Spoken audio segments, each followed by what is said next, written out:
Hi guys, ఎలా ఉన్నారు? మరో ఇంట్రెస్టింగ్ వీడియోతో మళ్ళీ మీ ముందుకు వచ్చాను. ఈ వీడియో చివరి వరకు చూసి నచ్చితే ఒక లైక్ వేసుకోండి. ఓకే, ఇక వీడియో స్టార్ట్ చేద్దాం.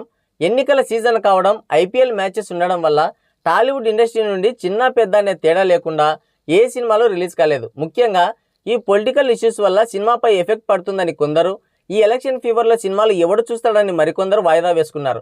ఇక పోలింగ్ ముగిసిన తర్వాత కూడా ఒకటి అరా చిన్న సినిమాలే థియేటర్లో రాజ్యమేలాయి. అయితే ఈ వారం మాత్రం 3 మిడ్ రేంజ్ సినిమాలు బాక్సాఫీస్ వద్ద వారికి దిగాయి. అవే విశ్వక్సేన్ నటించిన gangs of Godavari, Anand Deverakonda Gam Gam Ganesha, last and final Karthikeya నటించిన బజే వాయువేగం.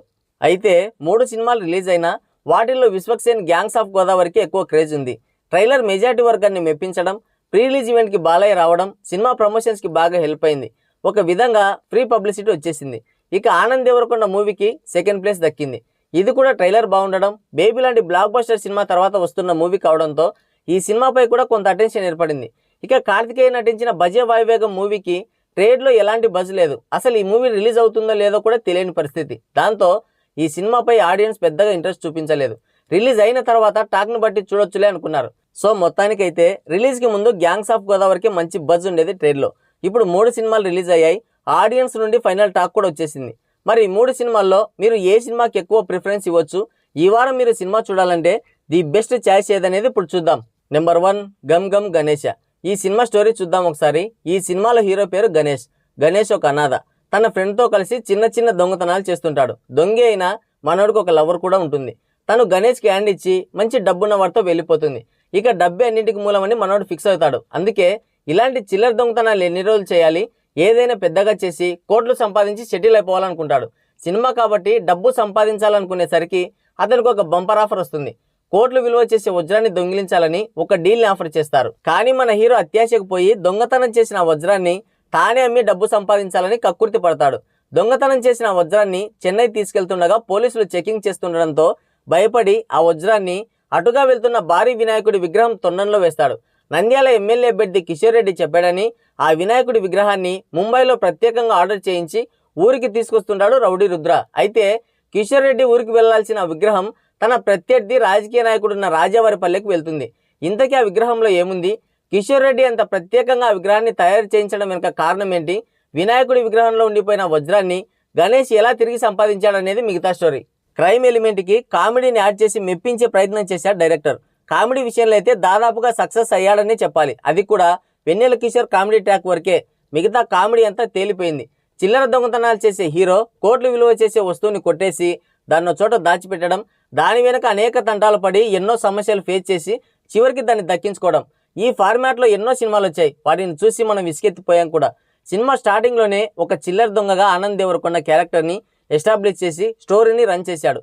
ప్యారలల్గా ఒక పక్క నంద్యాల్లో, మరో పక్క హైదరాబాద్లో జరుగుతున్న కథల్ని ఇంటర్వెల్ సమయానికి ఒకటి చేశాడు. ఒక గ్యాంగ్ డైమండ్ కోసం, ఇంకో గ్యాంగ్ డబ్బు కోసం తంటాలు పడుతున్న పరిస్థితిని క్రియేట్ చేశాడు. అయితే అది కొత్తగా అనిపించకపోగా ప్రతిసారి కొన్ని సినిమాల్ని మనకు గుర్తు చేస్తుంటుంది. ఫస్ట్ హాఫ్ వరకు స్టోరీ ఫాస్ట్గా రన్ అయినా కామెడీ పెద్దగా లేదు. ఇక సెకండ్ హాఫ్ అయితే కావాల్సినంత సాగదీశారు. సెకండ్ హాఫ్లో వెన్నెల కిషోర్ కామెడీ ట్రాక్ తప్పించి పెద్దగా చెప్పుకునేదే లేదు. లైన్ పరంగా, స్టోరీ పరంగా బాగున్నా స్క్రీన్ ప్లే ఇంకొంచెం పకడ్బందీగా రాసుకుంటే సరిపోయేది. వెన్నెల కిషోర్ చాలా వరకు సినిమాని తన భుజ స్కంధాలపై మోశాడు. సో ఓవరాల్గా అయితే సినిమా అస్సలు బాలేదు. నెంబర్ 2 బజే వాయువేగం.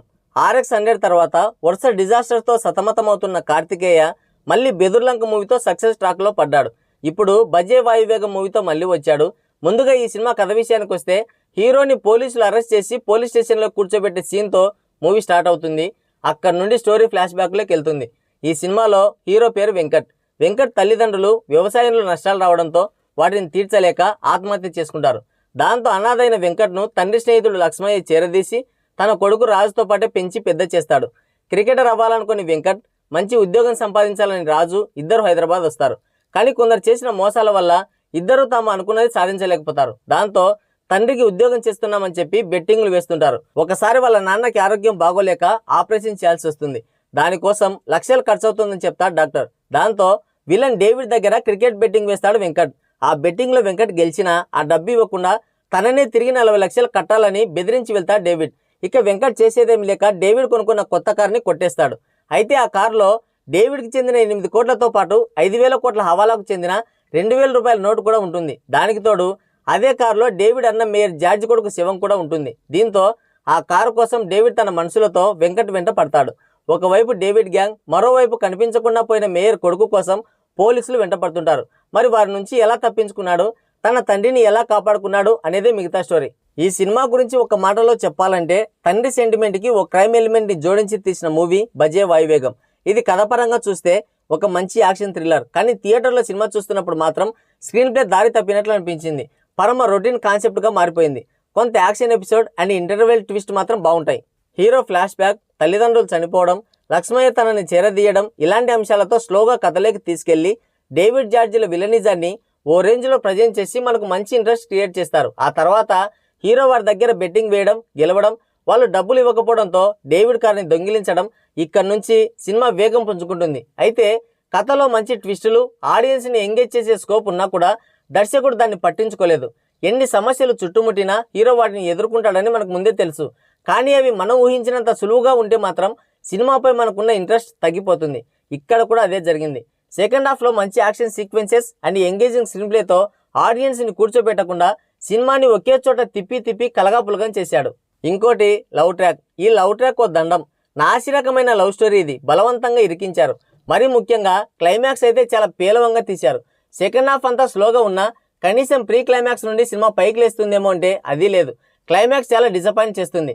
1-2 ట్విస్టులు ఉన్నా కూడా సినిమా మొత్తం చాలా స్లోగా నడిచి చిరాకు తెప్పిస్తుంది. థ్రిల్లింగ్ స్టోరీ కాస్త పరమ రొటీన్ మూవీగా మారిపోయింది. Next gangs of Godavari. ఈ సినిమాలో హీరో పేరు లంకల రత్నాకర్. ఆ ఊరిలో చిన్న దొంగతనాలు చేసుకుంటూ బతికే తాడు బొంగరం లేని వ్యక్తి, అంటే అనాథ అన్నమాట. అతడికి రత్నమాల, అదే అంజలితో అఫేర్ ఉంటుంది. కానీ బుజ్జితో ప్రేమలో పడతాడు. ఆమె ఆ ప్రాంతంలో పెద్ద మోతుబరైన నానాజీ కూతురు. స్థానిక ఎమ్మెల్యే దొరసామి, పెద్ద మోతుబరి నానాజీల మధ్య రాజకీయ వైరంలో తలదూర్చుతాడు లంకల రత్నాకర్. ఆ రాజకీయం అతన్ని ఎక్కడిదాకా తీసుకెళ్లింది, అతను రాజకీయంగా ఎదిగాడా లేదా, ఆ లంకలోని సొంత మనుషులే ఎందుకు రత్నాకర్పై కత్తి కట్టారనేది మిగతా స్టోరీ. సాధారణంగా గోదావరి బ్యాక్డ్రాప్లో సినిమాలంటే పచ్చని పల్లెలు, ప్రశాంతమైన వాతావరణం మన కళ్ళ ముందు మెదులుతుంది. కానీ దర్శకుడు కృష్ణ చైతన్య గోదావరి ప్రాంతపు మరో కోణాన్ని ఆవిష్కరించాడు. ఎరిపెక్కిన గోదావరిగా ప్రజెంట్ చేశాడు. అక్కడి రాజకీయాలు, ఆధిపత్య పోరు, లంక గ్రామాల్లోని పగా ప్రతీకారాలకు ఈ రత్నాకర్ జీవితానికి ముడిపెట్టాడు. సినిమా ఫస్ట్ హాఫ్ అంతా కూడా విశ్వక్సేన్ క్యారెక్టర్ చుట్టూ చాలా ఇంట్రెస్టింగ్గా సాగిపోతుంది. యాక్షన్ సీక్వెన్సెస్ కానీ, హీరో క్యారెక్టర్ ప్రవర్తించే తీరు కానీ చాలా బాగుంటాయి. ముఖ్యంగా interval fight and truck fight అయితే సినిమా మొత్తానికి హైలైట్. విశ్వక్సేన్ మాత్రం ఆ పాత్రలో ఇరగదీశాడనే చెప్పాలి. కాకపోతే ఇక్కడ వచ్చిన సమస్య ఏంటంటే లంకల రత్నాకర్ రాజకీయంగా ఎదిగే క్రమాన్ని ఫస్ట్ హాఫ్లోనే మొత్తం చూపించేశారు. ఇక సెకండ్ హాఫ్లో కథ వేరే మలుపు తిరుగుతుంది. దానికి తోడు స్లో నెరేషన్, సెంటిమెంట్తో కూడిన సీన్స్ కాస్త ఎక్కువయ్యాయి. ఫస్ట్ హాఫ్లో లంకల రత్నాకర్ పాత్ర చేసిన బిహేవియర్కి మనం సెకండ్ హాఫ్కి వచ్చేసరికి ఇంకా ఎక్కువ ఊహించుకుంటాం. అయితే సెకండ్ హాఫ్లో మాత్రం గాబరా పట్టించాడు. దానికి తోడు విశ్వక్సేన్, నేహా శెట్టి, అంజలి వీరు ముగ్గురికి తప్ప ఇంకెవరికి నటించే స్కోప్ కూడా లేదు. విలన్ పూర్తిగా చేతులు ఎత్తేశాడు. అది పెద్ద మైనస్ అయింది. మొత్తానికైతే కథ పరంగా, క్యారెక్టర్ పరంగా సినిమా చాలా బాగుంది. సెకండ్ హాఫ్లో వచ్చే ల్యాగ్ని కొంచెం భరిస్తే సినిమా చాలా బాగుంటుంది. ఓవరాల్గా అయితే సినిమాని ఒకసారి చూసి ఎంజాయ్ చేయొచ్చు. సో ఈ వారంలో మీరు సినిమా చూడాల్సి వస్తే ఒక మాస్ మూవీ చూడాలనుకుంటే గ్యాంగ్స్ ఆఫ్ గోదావరికి వెళ్ళండి. ఒక క్రైమ్ థ్రిల్లర్ మూవీ చూడాలనుకుంటే బజే వాయువేగం మూవీకి వెళ్ళండి. జబర్దస్త్ కామెడీకి అలవాటు పడి ఉంటే గమ్ గమ్ గణేష్ మూవీకి వెళ్ళండి. కానీ ఈ వారంలో నా సజెషన్ అయితే గ్యాంగ్స్ ఆఫ్ గోదావరికి వెళ్ళండి. ఇది వీడియో. ఈ వీడియో పైన మీ అమూల్యమైన అభిప్రాయాన్ని కింద కామెంట్ సెక్షన్లో కామెంట్ చేయండి. మరో ఇంట్రెస్టింగ్ వీడియోతో మళ్ళీ కలుద్దాం. Thank you. Take care. Bye bye.